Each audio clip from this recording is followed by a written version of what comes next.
오늘은 사도행전 23장 1절에서 11절 말씀으로 담대함의 비결이라는 제목을 가지고 말씀을 통해서 은혜를 나누고자 합니다.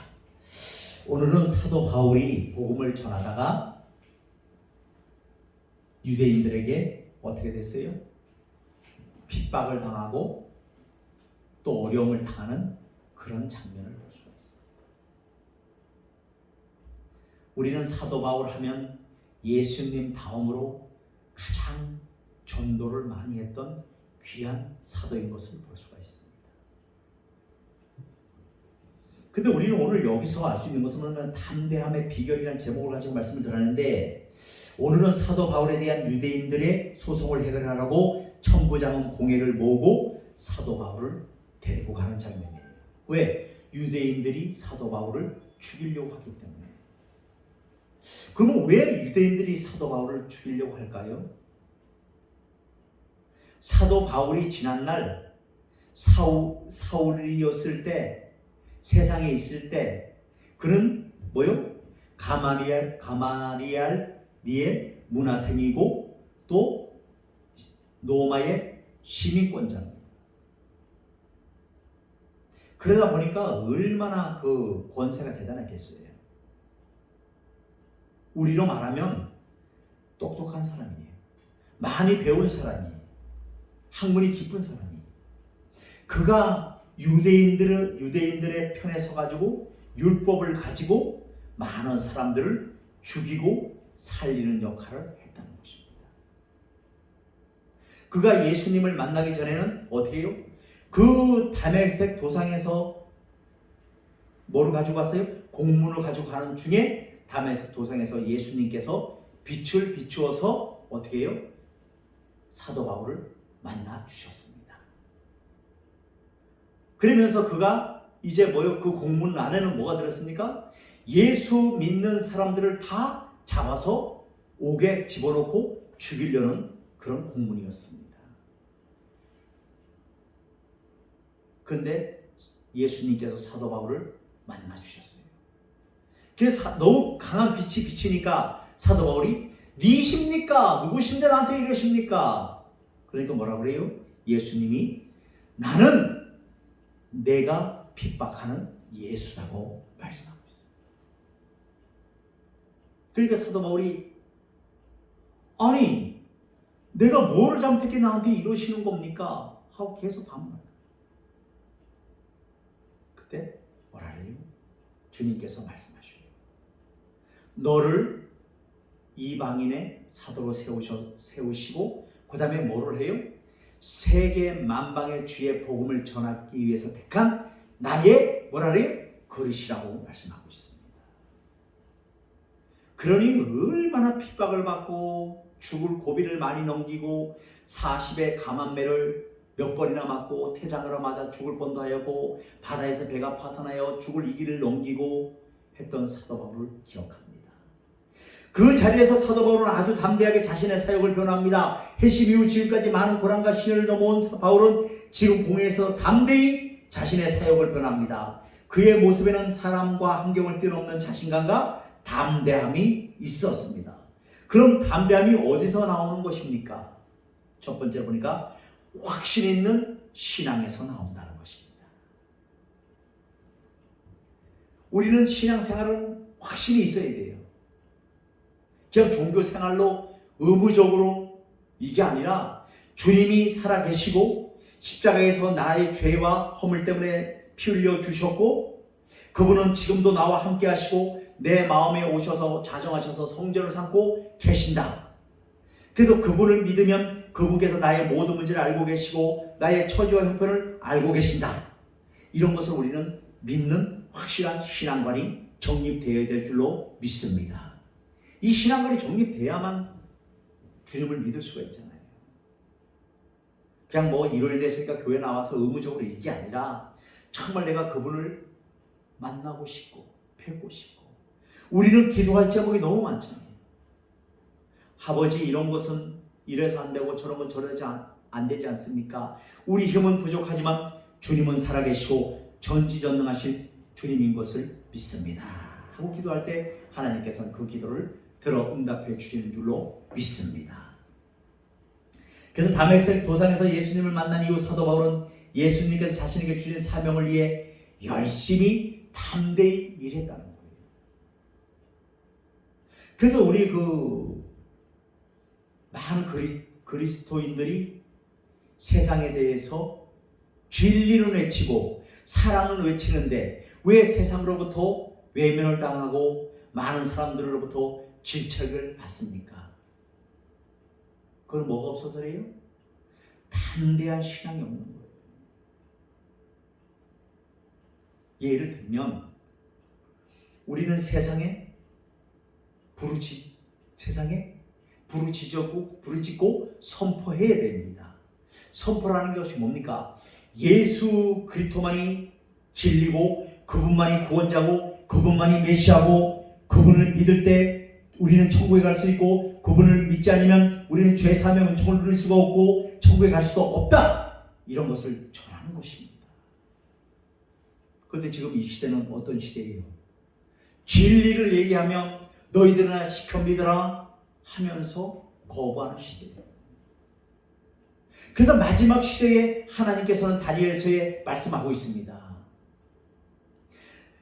마지막 시대는 어떤 증상이 일어나냐면 다니엘서에 말씀하기를 이렇게 말씀하고 있습니다. 사람들이 지식이 많으며 학문이 깊으며 빨리 왕래하며 돈을 사랑하며 하나님을 마음에 두기 싫어하는 이런 시대에 살고 있다는 거예요. 그러다 보니까 하나님을 마음에 안 두니까 뭐만 따라가요? 세상의 물질만 따라가는 거예요. 물질. 돈. 그러다 보니까 어떻게 돼요? 그 영혼이 결국 망가지고 망하는 것을 볼 수가 있어요. 돈이 필요한 시대지만 돈이 전부가 아닙니다. 먼저 돈보다 중요한 것은 내가 예수 그리스도를 만남으로 말미암아 그분과 인격적인 관계 형성이 중요한 줄로 믿습니다. 이런 관계 형성이 형성돼야 돼요. 그러기 위해서는 우리가 날마다 주님 앞에 하루의 삶을 살면서 잘못 살았던 것을 회개하면서 또 나 자신이 말씀 앞에 서기 위해서 많이 꾸준히 어떻게 해요? 하나님께 구하고 그 일을 위해서 노력을 해야 된다는 거예요. 근데 그런 거는 상관없고 그저 세상이 좋아서 세상만 바라보고 나가다가는 큰일 난다는 거예요. 하나님께서는 우리에게 늘 말씀하고 있습니다. 가장 지혜로운 자는 어떤 자냐? 성경에 보니까 지혜로운 5 처녀가 있잖아요. 5 처녀는 어떻게 해요? 기름 등불을 준비하는 처녀. 미련하고 어리석은 처녀는 뭐예요? 예수님이 공중에 재림하셔서 혼인잔치에 했을 때 그때 기름을 빌리러 가는 처녀입니다. 무슨 말씀입니까?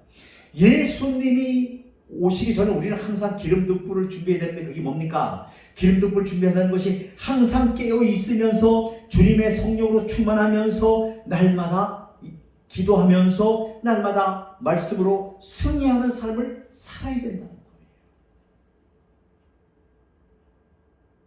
그렇지를 못하면 주님이 천사장의 나팔소리와 함께 공중에 임하실 때 우리 그때 돼서 허둥지둥 주여 용서해 주옵소서 이미 때는 늦었다는 거예요. 왜? 문은 닫혀버리기 때문에. 구원의 문이 닫히기 전에 구원의 기회가 있을 때 우리는 예수 믿고 구원 얻기를 다시 한번 예수 이름으로 부탁을 드리겠습니다. 그렇지 않으면요 장담할 수가 없습니다. 그러면서 또 성경에 계속해서 우리에게 말씀하고 있습니다. 너희는 그날과 그 때를 알지 못하기 때문에 깨어 있으라는 것입니다.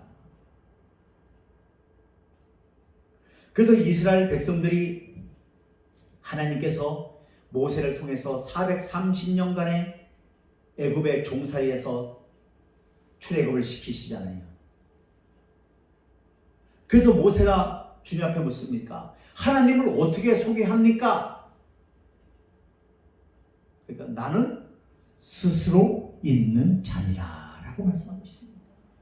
하나님은 스스로 있는 계신 분이에요. 그 하나님께서 모세를 사용하시는데 모세가 한 얘기합니다. 어디서 만나 주시느냐? 호렙산 떨기나무 가운데 임하신 거예요. 모세에게 뭐라 합니까? 내 발에 신을 벗으라는 겁니다. 이것은 무엇을 말하느냐? 내가 세상에서 때묻은 거, 세상에 갖고 있는 생각들, 세상에서 취했던 모든 것을 다 던져 버리라는 거예요. 그러면서 나오라는 겁니다. 근데 또 모세가 얘기합니다. 주님, 저는 입이 뻣뻣한 자이고 말을 잘 못합니다. 그런 자가 어떻게 쓰임받게 이 이스라엘 백성들을 출애굽 시키셔서 인도할 수 있겠어 못합니다. 하니까 뭐라 그래요? 내가 그래서 내 형 아론을 내게 붙여줬냐 하시면서 말씀하시는 것을 볼 수가 있어요. 또 우리는 그 아브라함이 100세에 난 이삭을 모리아산에 번제로 드리라고 합니다. 번제라는 우리 잘 아시죠? 각을 뜨는 거예요. 사람을 시켜서 토막을 치는 겁니다. 각을 떠가지고 그 장작 위에 올려놓고 불을 태워서 드리는 제사입니다. 번제를 드리라는 거예요. 그때 나이 이삭이 16살 정도 청년 됐을 때입니다. 그래서 그 사환과 아브라함과 이삭이 그 사흘길을 지고 갑니다. 장작을 지고 가고 뭐 다 지고 가잖아요. 그러니까 이삭이 아브라함에게 묻습니다. 아버지, 그 모든 그 재료는 준비됐는데 번제는 어디 있습니까? 하나님이 친히 준비하시리라 라고 말씀하고 있어요. 그게 뭔가? 여호와 이레. 그래서 아브라함이 정말 이삭을 올려놓고 이제 뭡니까? 각을 뜨려고 칼을 딱 드는 순간 아브라함아 하면서 하나님께서 말씀하시죠. 내가 내 독자 이삭을 아끼지 아니하고 드리는 것을 내가 안다. 쉽게 말해서 너의 믿음을 보았다는 겁니다. 그러면서 아브라함에게 축복하셔서 바로 옆에 보니까 순양이 수풀에 걸려서 깨갱거리고 있어요. 그걸 잡아다가 번제로 드리는 것을 볼 수가 있어요. 우리도 마찬가지예요. 신앙생활 하는데 얼마나 우리에게 요구하는 것이 많습니까? 얼마나 생각하지 않았던 일들이 일어납니까? 오늘도 우리 이거 스크린 나갈 줄 누가 알았어요? 갑자기 나와버리죠. 우리는 한치 앞도 알 수가 없어요. 무슨 일이 일어날는지 알 수 없는 시대에 살고 있습니다. 이때마다 우리는 깨어 기도하며 주님만을 의지할 수 있는 이런 확신 있는 신앙인들이 되어주시기를 주 예수 그리스도 이름으로 축원드리겠습니다. 두 번째는 부끄러움 없는 신앙이어야 된다는 겁니다. 사도 바울은 공회 앞에서 자신의 양심에 따라서 하나님을 섬겼다고 담대히 말하고 있습니다.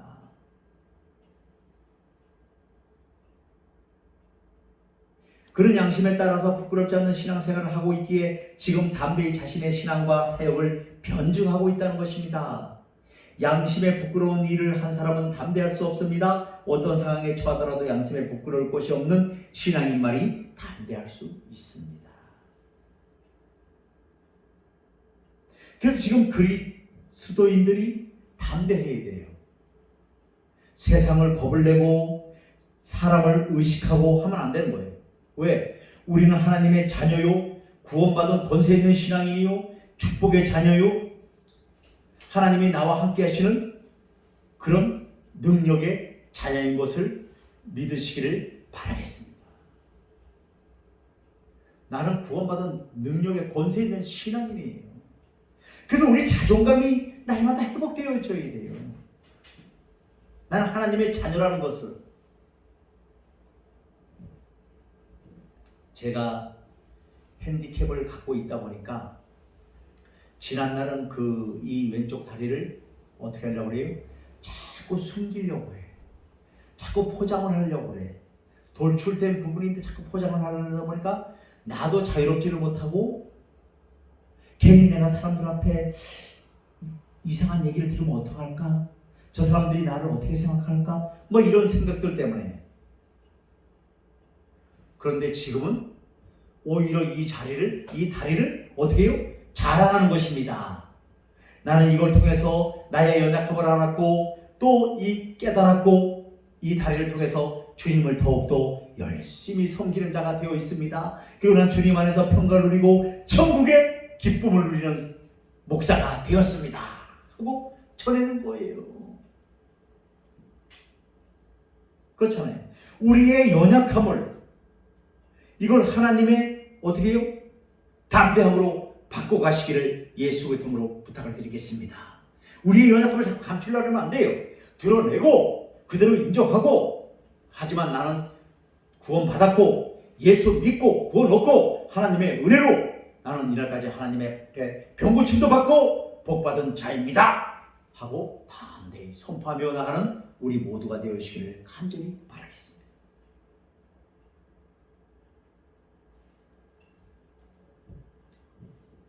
세 번째, 고난을 넘어선 신앙이라는 거예요.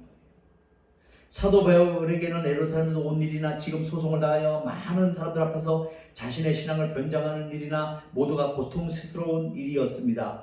지금까지 전도 여행을 다니는 여정에서 수많은 고난이 있었고 앞으로도 더 큰 고난이 기다리고 있다. 그래서 유대인들이 어떡합니까? 밥도 안 먹고 이 사도 바울이 그 성에 머물고 있다는 것을 알고 어떡합니까? 지키고 있는 거예요. 그러면서 사도 바울이 하나님께서 어떻게 인도하셔요? 강주리에 사도 바울을 담아서 사람들이 밧줄을 내려서 사도 바울을 탈출시키는 것을 볼 수가 있어요. 왜? 40명이 밥도 안 먹고 사도 바울을 죽이려고 기다리고 있기 때문에. 우리도 마찬가지예요. 우리도 신앙생활 하는데 기쁨만 있으면 얼마나 좋겠어요. 근데 마귀는 우리 약점을 알고 호시탐탐 노린다는 거예요. 어떻게 노려요? 우리 약점을 마귀는 너무 잘 알고 있습니다. 이 사람은 요것만 건드리면 넘어져, 요 사람은 요것만 건드리면 넘어져 하고 노린다는 거예요. 그래서 거기에서 자유하기 위해서는 우리가 어떻게 해요? 날마다 깨어있는 성도, 날마다 주님만을 의지하는 성도, 확신 있는 신앙, 부끄럽는 신앙, 또 고난을 넘어선 신앙인이 되어질 때 이런 담담이 온다는 사실을 믿으시기를 바라겠습니다. 그리고 담담이 우리 힘으로 되는 것이 아닙니다. 주님을 믿을 때, 그분의 말씀을 의지할 때 그분 하나님께서 우리에게 주시는 은혜인 줄로 믿습니다. 이런 담담이 있어야 된다는 거예요. 지금 이 시대는 더 하잖아요. 왜? 코로나19로 말미암아 교회에서 나왔다고 매스컴에서 떠들고 세상에서는 교회를 보기를 뭐같이 보고 있고, 그렇잖아요. 부정적인 시각으로 보고 있잖아요. 우리는 이때 흔들리지 않고 오직 예수 그리스도의 유일신을 믿고 그분을 의지하며 나가는 우리 모두가 되시기를 바라겠습니다. 많은 사람들이 아니다, 지금 교회가 필요 없다, 이런 시대에 살고 있잖아요. 지금 그래서 청소년들이 세상에서 방황하고 게임에 빠져있고 중독이 되어 있잖아요. 이런 청년들을 우리가 담대하게 어떻게 돼요? 그 청년들을 만나서 그들에게 복음을 전하고 그들에게 예수 그리스도의 사랑을 전하고 내가 하는 일이 옳지 않다. 지금 너는 꿈을 꿔야 되고 앞으로 이 시대를 변화시킬 수 있는 꿈을 꿔야 되고 하나님 안에 살 수 있는데 왜 이러고 있느냐고 담대히 외치는 우리가 되어주시기를 바라겠습니다. 우리 담대히 주셔야 돼요. 말씀을 정리하고 마치겠습니다. 정말 사도 바울이 당했던 고난을 우리도 외가 없다는 겁니다. 우리가 주님의 일을 하려고 하면 할수록 어려움은 더 닥쳐올 수가 있다는 것입니다. 하지만 이 어려움을 어떻게 해요? 주님의 은혜로 이겨야 돼요. 나의 힘으로 이길 수가 없습니다. 주님의 은혜로 이겨나가시고 또 주님처럼 담대히 주의 복음을 전하는 우리 모두가 되어주시기를 바라겠습니다. 그래서 오늘 11절 말씀에 그날 밤에 주께서 바울 곁에 서서 이르되 담대하라, 내가 예루살렘에서 나의 일을 증언한 것 같이 로마에서도 증언하여야 하리라 하시니라. 아멘. 이게 얼마나 그 사도 바울이 걱정이 많겠습니까? 그렇잖아요. 그런데 하나님께서 또 결정적일 때 예수님께서 그 사도 바울 곁에 서서 담대하라, 내가 예루살렘에서 나의 일을 증언한 것 같이 로마에서도 증언하여야 하리라. 그러면 사도 바울이 오늘 그 뭐 때문에 이렇게 복음을 전하려고 합니까? 근데 오늘 사도 바울이 전하려고 하는 것은 우리 6절 말씀에 한번 보겠습니다.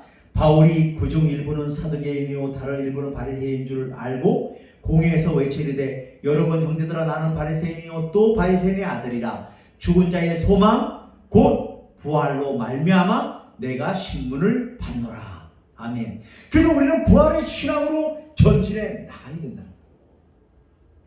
또 부활의 증인이 되어야 된다는 것입니다. 우리 기독교가 다른 종교와 틀린 것이 뭡니까? 부활의 종교예요. 부활이 뭡니까? 죽지 않고 영원히 사는 거예요. 또 죽었던 자가 살아나는 것입니다.